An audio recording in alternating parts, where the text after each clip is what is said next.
விடுதலை பயணம் அதிகாரம் 9. கால்நடைகள் சாவு.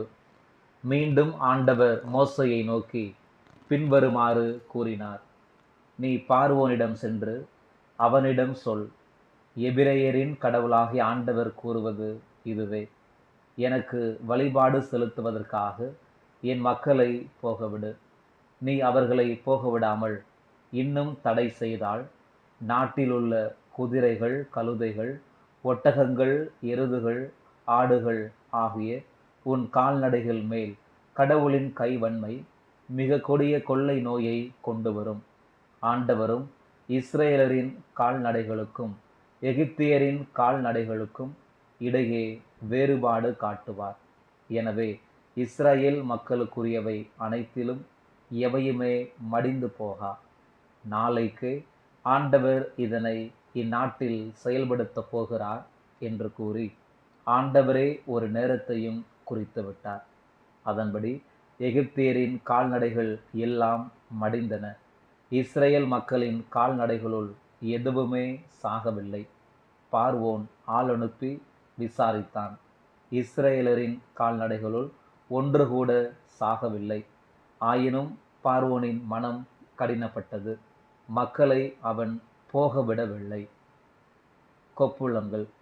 மேலும் ஆண்டவர் மோசேயையும் ஆரோனையும் நோக்கி, அடுப்பிலிருந்து சாம்பலை உங்கள் கைகள் நிறைய வாரிக்கொள்ளுங்கள். பார்வோன் முன்னிலையில் மோசே அதனை விண்ணோக்கி தூவட்டும். எகிப்து நாடெங்கும் அது மெல்லிய தூசியாக பரவி மனிதர் மேலும் விலங்குகள் மேலும் கொப்புளங்களாக வெடித்து புண்ணாகும் என்றார். அவர்களும் அடுப்பிலிருந்து சாம்பலை வாரிக்கொண்டு பார்வோன் முன்னிலையில் சென்று நின்றார்கள்.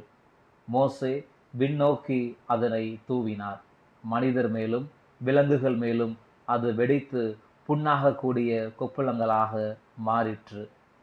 கொப்புளம் தோன்றியதால் மந்திரவாதிகள் மோசேயின் முன் நிற்க இயலவில்லை. ஏனெனில் மந்திரவாதிகள் மேலும் எல்லா எகிப்தியர் மேலும் கொப்புளம் கண்டிருந்தது. ஆண்டவர் பார்வோனின் மனதை கடினப்படுத்தினார்.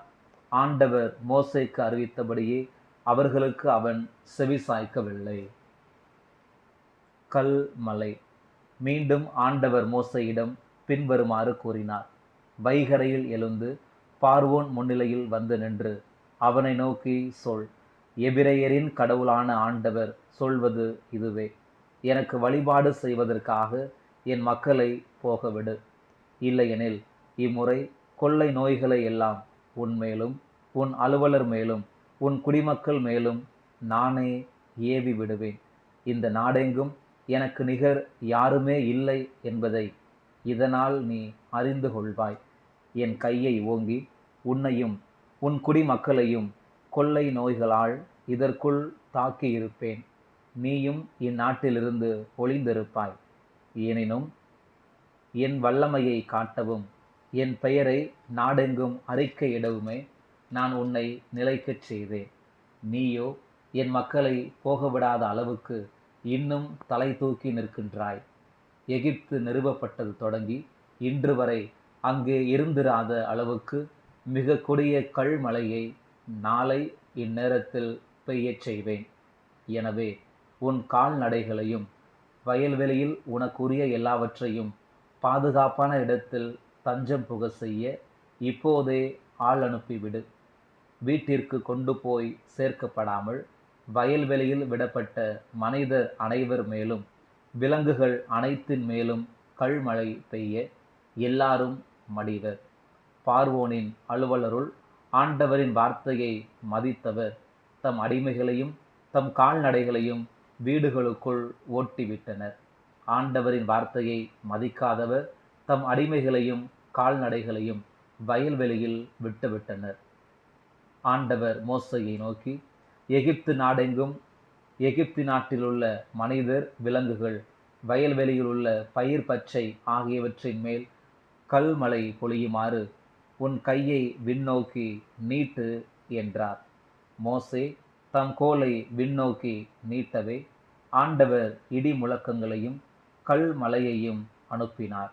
நிலத்தில் நெருப்பு பாய்ந்து வந்தது.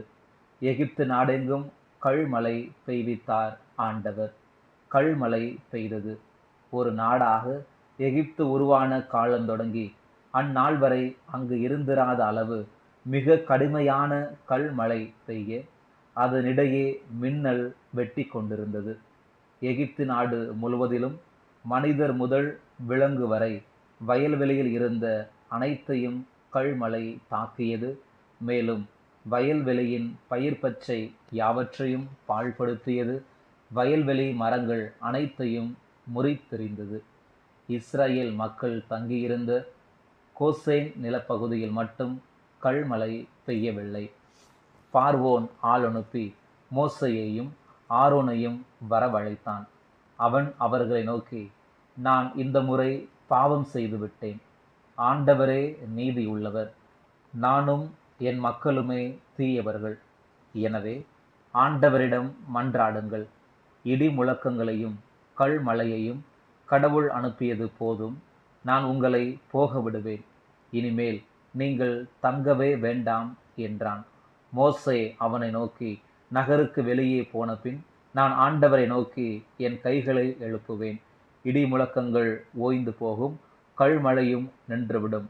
இதனால் இந்த நாடு ஆண்டவருடையது என்பதை நீர் அறிந்து கொள்வீர். ஆனால் உம்மையும் உம் அலுவலரையும் பொறுத்தமட்டில் இன்னும் நீங்கள் கடவுளாகிய ஆண்டவர் திருமுன் அஞ்சி நடப்பதாகவே இல்லை என்பது எனக்கு தெரியும் என்றார். அப்போது சணல் பயிரும் வார்கோதுமை பயிரும் அடிபட்டு போயின. வார்கோதுமை கதிர்விட்டிருந்தது, சணல் பூத்திருந்தது. ஆனால் கோதுமையும் கோதுமையும் அடிபட்டு போகவில்லை, ஏனெனில் அவை பின்னர் கதிர்விட்டன. மோசே பார்வோனை விட்டு அகன்று நகருக்கு வெளியே வந்தார். தம் கைகளை ஆண்டவர் பால் நீட்டினார். உடனே இடி முழக்கங்களும் கல்மழையும் ஓய்ந்தன. நாட்டில் மழை பெய்வது நின்றது. மழையும் கல்மழையும் இடி முழக்கங்களும் ஓய்ந்து போனதை பார்வோன் கண்டான். இருப்பினும் அவன் மேலும் பாவம் செய்தான், தன் மனதை கடினப்படுத்தி கொண்டான். அவனைப் போலவே அவனுடைய அலுவலரும் நடந்து கொண்டனர். பார்வோனின் மனம் இறுகிவிட்டதால் மோசே வழியாய் ஆண்டவர் அறிவித்தபடியே அவன் இஸ்ரேல் மக்களை போகவிடவில்லை. விடுதலை பயணம். அதிகாரம் 10. வெட்டுக்கிளிகள். மேலும் ஆண்டவர் மோசேயை நோக்கி, நீ பார்வோனிடம் போ. நான் அவன் மனத்தையும் அவனுடைய அலுவலரின் மனத்தையும் கடினப்படுத்தியதன் நோக்கம் என் அருஞ்செயல்களை அவன் முன்னிலையில் நிலைநாட்டுவதும், எகிப்துக்கு எதிராக நான் போராடி அவர்களிடையே நான் செய்த அருஞ்செயல்கள் பற்றி நீ உன் மக்களுக்கும் உன் மக்களின் மக்களுக்கும் விவரித்து சொல்வதும் ஆகும். இதன் மூலம் நானே ஆண்டவர் என்று நீங்கள் அறிந்து கொள்வீர்கள் என்றார். மோசேயும் ஆரோனும் பார்வோனிடம் சென்று அவனை நோக்கி, எபிரேயரின் கடவுளான ஆண்டவர் இவ்வாறு கூறுகிறார், எவ்வளவு காலம் நீ எனக்கு பணிய மறுப்பாய்? எனக்கு வழிபாடு செய்யும்படி என் மக்களை போகவிடு. ஏனெனில் நீ என் மக்களை அனுப்பிவிட மறுத்தால் நாளைக்கே உன் எல்லைகளுக்குள் வெட்டுக்கிளிகள் வரச் செய்வேன். யாருமே தரையை பார்க்க முடியாத அளவுக்கு அவை நாட்டை நிரப்பிவிடும். கல்மழைக்கு தப்பி உங்களுக்கென எஞ்சி நிற்பதை அவை தின்று தீர்க்கும். வயல்வெளியில் தளிர்விடும் உங்கள் மரங்கள் அனைத்தையும் அவை தின்றழிக்கும். உன் வீடுகளும் உன் அலுவலர் அனைவரின் வீடுகளும் எகிப்தியர் அனைவரின் வீடுகளும் அவற்றால் நிரம்பும். இது உன் தந்தையரும் உன் தந்தையரின் தந்தையரும் இந்நாட்டில் வாழத் தொடங்கிய நாள் முதல் இன்று வரை கண்டிராத ஒன்றாகும் என்றார்.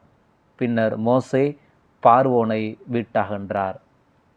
பார்வோனின் அலுவலர் அவனை நோக்கி, எவ்வளவு காலம் இவன் நமக்கு கண்ணியாக அமைவானோ? தங்கள் கடவுளாகிய ஆண்டவருக்கு வழிபாடு செய்யும்படி அந்த மனிதர்களை நீர் அனுப்பிவிடும். எகிப்து அழிந்து கொண்டிருப்பது இன்னும் உமக்கு தெரியவில்லையா என்றனர்.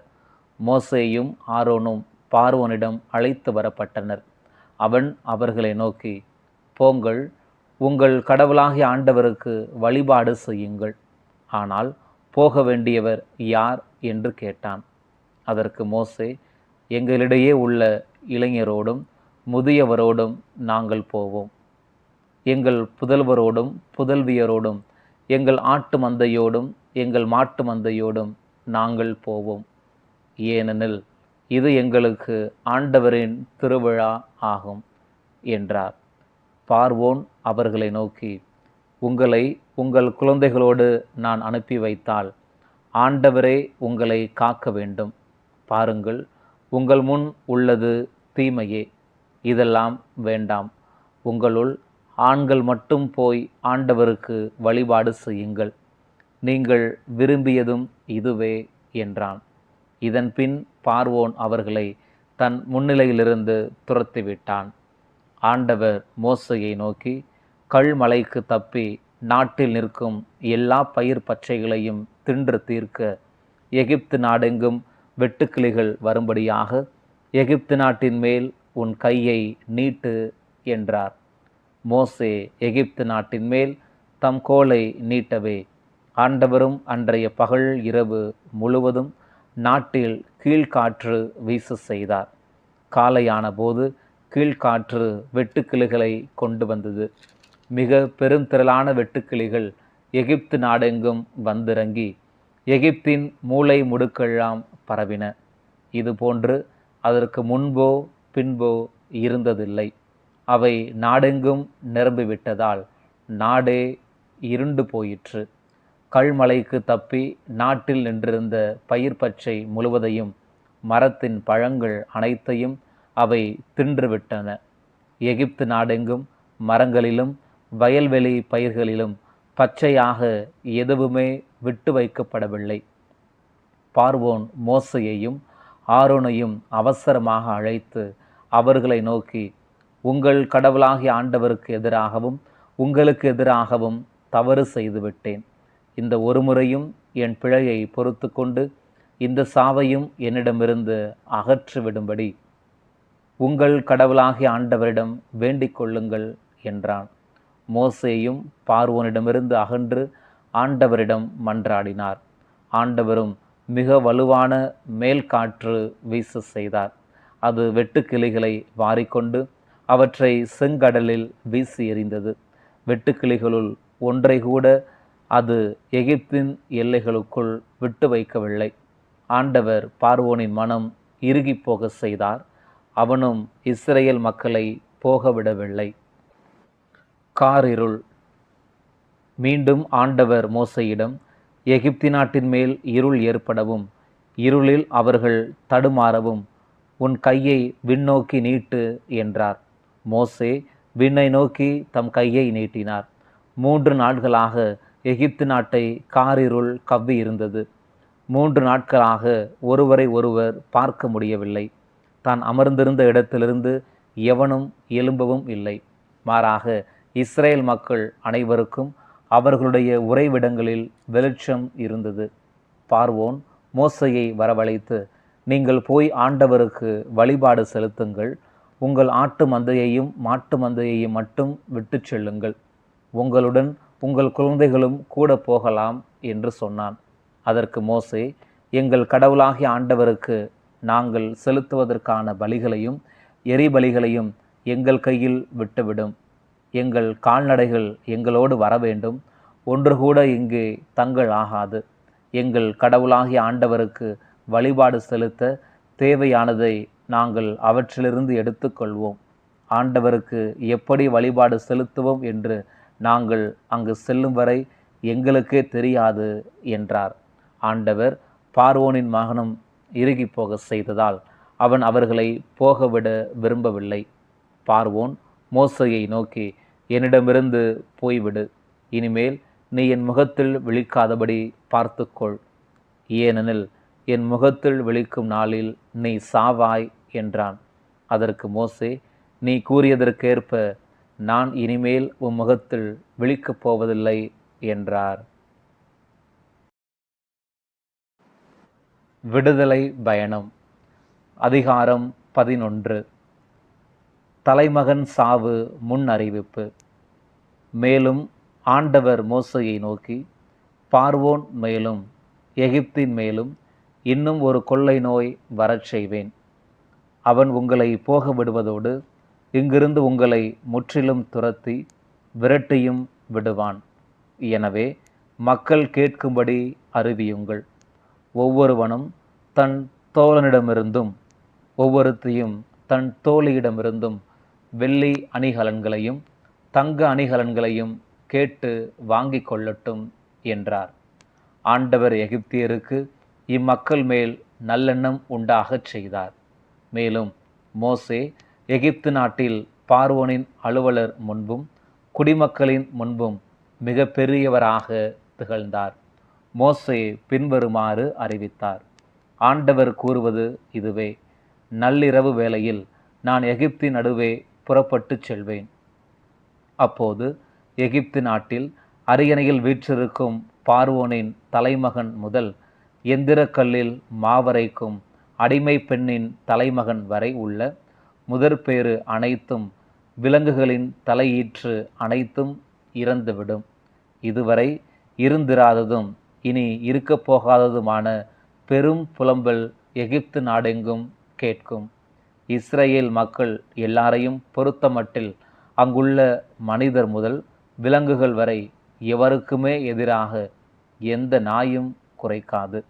இதனால் ஆண்டவர் எகிப்தியரையும் இஸ்ரேலரையும் வேறுபடுத்தி செயலாற்றுகிறார் என நீங்கள் உணர்ந்து கொள்வீர்கள். அப்போது பணியாளர்களாகிய இவர்கள் எல்லாரும் எனக்கு பணிந்து என் முன் தலை வணங்கி நின்று, உம்மை பின்பற்றும் மக்கள் அனைவரோடும் நீர் வெளியேறிவிடும் என்று கூறுவர். அதன் பின் நான் வெளியேறி செல்வேன். இதன் பின் பொங்கிய சினத்தோடு மோசே பார்வோனை விட்டு அகன்றார். அப்போது ஆண்டவர் மோசேயை நோக்கி, பார்வோன் உனக்கு செவிமடுக்க மாட்டான். எகிப்து நாட்டில் என் அருஞ்செயல்கள் பெருகிவிட இது ஏதுவாகும் என்று உரைத்தார். மோசேயும் ஆரோனும் இவ்வருஞ்செயல்கள் அனைத்தையும் பார்வோன் முன் செய்தனர். ஆண்டவர் பார்வோனின் மனம் இறுகிவிடச் செய்ததால் அவன் இஸ்ரேல் மக்களை தன் நாட்டிலிருந்து போக விடவில்லை. விடுதலை பயணம். அதிகாரம் 12. பாஸ்கா கடந்து செல்லுதல். எகிப்து நாட்டில் ஆண்டவர் மோசேக்கும் ஆரோனுக்கும் பின்வருமாறு கூறினார்: உங்களுக்கு மாதங்களுள் தலையாயது இம்மாதமே. ஆண்டில் உங்களுக்கு முதல் மாதமும் இதுவே. இஸ்ரேல் மக்கள் கூட்டமைப்பு முழுவதற்கும் நீங்கள் அறிவியுங்கள். அவர்கள் இம்மாதம் 10ஆம் நாள் குடும்ப வகையாராவுக்கும் வீட்டிற்குமாக ஓர் ஆட்டை தேர்ந்து கொள்ளட்டும். ஓர் ஆட்டினை உண்ண ஒரு வீட்டில் போதிய ஆள்கள் இல்லையெனில் உண்போரின் எண்ணிக்கைக்கும் உண்ணும் அளவுக்கும் ஏற்ப அண்டை வீட்டாரை சேர்த்து கொள்ளட்டும். ஆடு குறைபாடற்றதாக கிடாயாக 1 வயது குட்டியாக இருக்க வேண்டும். தேர்ந்தெடுப்பது வெள்ளாடாகவோ செம்மறியாடாகவோ இருக்கலாம். இம்மாதம் 14ஆம் நாள் வரை அதை வைத்து பேணுங்கள். அந்நாள் மாலை வேளையில் இஸ்ரேல் மக்கள் கூட்டமைப்பின் அனைத்து சபையும் அதை வெட்ட வேண்டும். இரத்தத்தில் சிறிதளவு எடுத்து உண்ணும் வீடுகளின் 2 கதவு நிலைகளிலும் மேல் சட்டத்திலும் பூச வேண்டும். இறைச்சியை அந்த இரவிலேயே உண்ண வேண்டும். நெருப்பில் அதனை வாட்டி புளிப்பற்ற அப்பத்தோடும் கசப்பு கீரையோடும் உண்ண வேண்டும். அதை பச்சையாகவோ நீரில் வேக வைத்தோ உண்ணாமல் தலை, கால்கள், உட்பாகங்களை முழுவதுமாக நெருப்பில் வாட்டி அதனை உண்ணுங்கள். அதில் எதையுமே விடியற் காலை வரை மீதி வைக்க வேண்டாம். காலை வரை எஞ்சியிருப்பதை நெருப்பில் சுட்டெரியுங்கள்.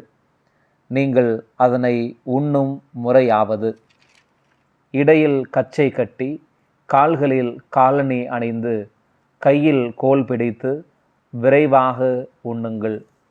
இது ஆண்டவரின் பாஸ்கா. ஏனெனில் நான் அன்று இரவில் எகிப்து நாடெங்கும் கடந்து சென்று எகிப்து நாட்டில் மனிதர் தொடங்கி விலங்குகள் வரை அனைத்து ஆண்பால் தலைப்பேற்றையும் சாகடிப்பேன். எகிப்தின் தெய்வங்கள் அனைத்தின் மேலும் நான் தீர்ப்பிடுவேன். நானே ஆண்டவர்.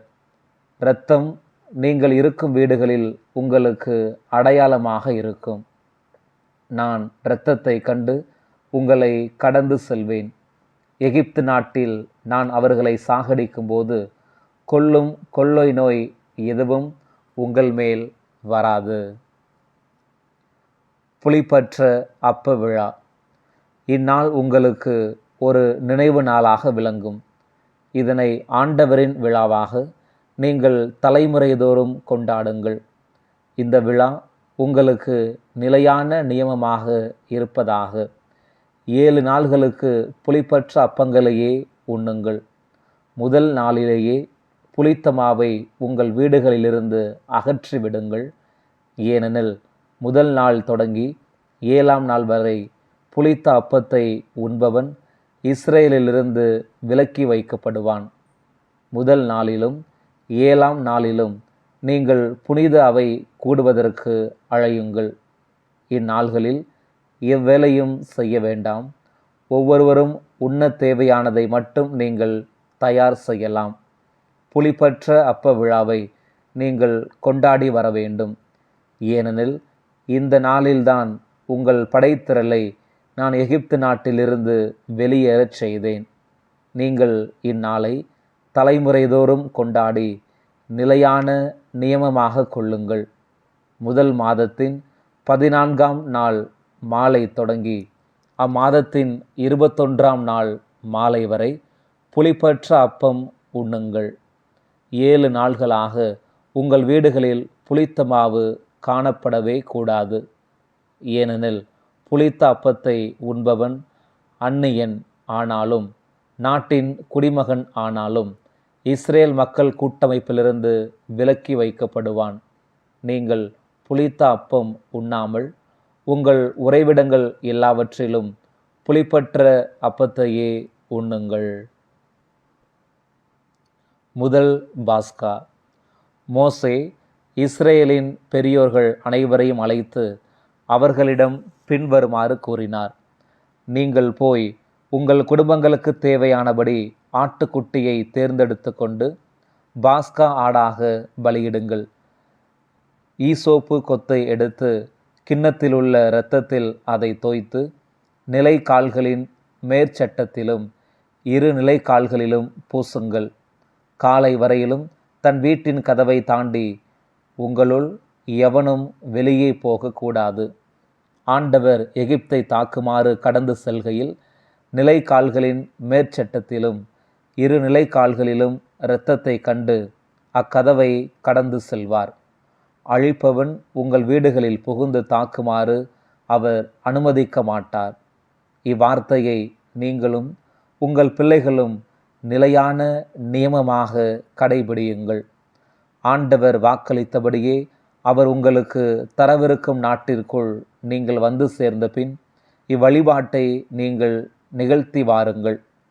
உங்கள் பிள்ளைகள் உங்களை பார்த்து இவ்வழிபாட்டின் கருத்து என்ன என்று கேட்கும்போது நீங்கள், இது ஆண்டவரின் பாஸ்கா பலி.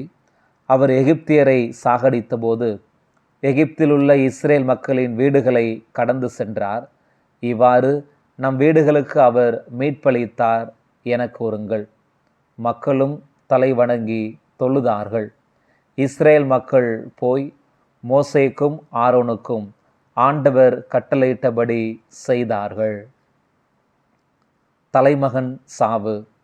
நள்ளிரவில் ஆண்டவர் அரியணையில் அமரும் பார்வோனின் தலைமகன் தொடங்கி சிறையில் கிடக்கும் கைதியின் தலைமகன் வரை எகிப்து நாட்டின் எல்லா முதற்பேற்றையும் விலங்குகளின் அனைத்து தலையீற்றையும் சாகடித்தார்.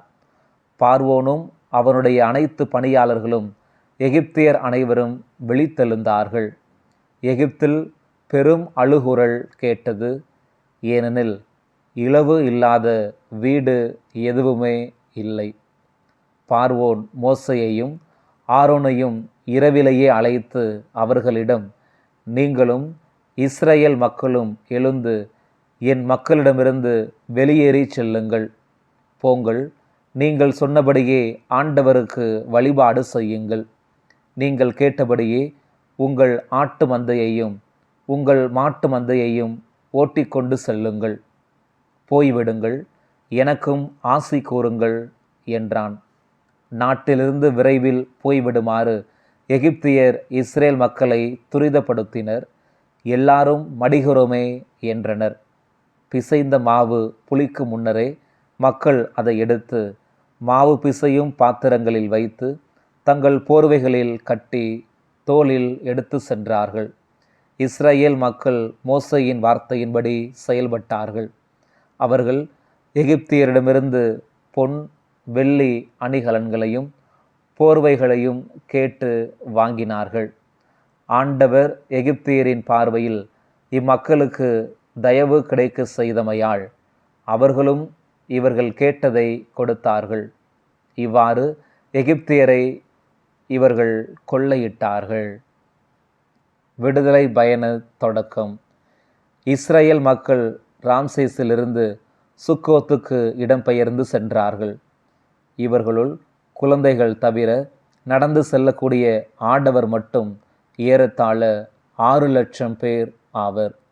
மேலும் அவர்களோடு பல இன பெருந்திரளும் ஆட்டு மந்தை மாட்டு மந்தை என்று பெருந்தொகையான கால்நடைகளும் புறப்பட்டு சென்றன.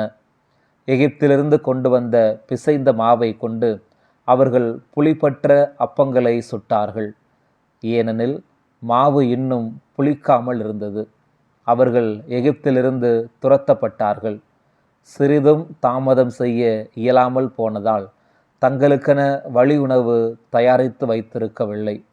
எகிப்தில் குடியிருந்த இஸ்ரேல் மக்கள் அங்கு வாழ்ந்த காலம் 430 ஆண்டுகள். 430ஆம் ஆண்டு முடிவுற்ற அதே நாளில் ஆண்டவரின் படைத்திரள் எல்லாம் எகிப்து நாட்டினின்று வெளியேறியது. எகிப்து நாட்டினின்று அவர்களை வெளியேற செய்தபோது ஆண்டவர் விழித்திருந்த இரவு இதுவே. தலைமுறைதோறும் இஸ்ரேல் மக்கள் அனைவரும் ஆண்டவருக்கென்று திருவிழிப்பு கொண்டாட வேண்டிய இரவும் இதுவே. பாஸ்கா விதிமுறைகள். ஆண்டவர் மோசேயையும் ஆரோனையும் நோக்கி பின்வருமாறு கூறினார். பாஸ்காவின் ஒழுங்குமுறை இதுவே. அந்நிய மக்கள் எவரும் இதை உண்ணலாகாது. ஆனால் வெள்ளி காசுக்கு வாங்கின அடிமை எவனுக்கும் நீங்கள் விருத்த சேதனம் செய்தபின் அவன் இதை உண்ணலாம். தற்காலிகமாக குடியிருக்கும் அந்நியரும் கூலி ஆள்களும் இதை உண்ண வேண்டாம். ஒரே வீட்டிற்குள் இது உண்ணப்பட வேண்டும். இறைச்சி எதுவும் வீட்டிலிருந்து வெளியே எடுத்து செல்லப்படலாகாது. அதன் ஓர் எலும்பையும் நீங்கள் முறிக்கக்கூடாது. இஸ்ரேல் மக்கள் கூட்டமைப்பு முழுவதுமே இதை கொண்டாட வேண்டும். அந்நியன் ஒருவன் உன்னோடு தங்கி இருக்க அவன் ஆண்டவருக்கு பாஸ்காவை கொண்டாட விரும்பினால் அவன் வீட்டு ஆண்கள் அனைவருக்கும் விருத்த சேதனம் செய்தல் வேண்டும். அதன் பின் அவன் கொண்டாட முன் வரலாம். அவன் நாட்டுக்கு குடிமகன் போல் ஆவான். ஆனால் விருத்த சேதனம் செய்து கொள்ளாதவன் எவனும் இதை உண்ணாதிருப்பானாக. நாட்டு குடிமக்களுக்கும் உங்களோடு தங்கியிருக்கும் அந்நியருக்கும் சட்டம் ஒன்றே. மோசேக்கும் ஆரோனுக்கும் ஆண்டவரிட்ட ஆணைப்படி இஸ்ரேல் மக்கள் அனைவரும் செயல்பட்டனர். அதே நாளில் ஆண்டவர் இஸ்ரேல் மக்களை அவரவர் அணிவகுப்புகளின்படி எகிப்து நாட்டினின்று வெளியேற செய்தார்.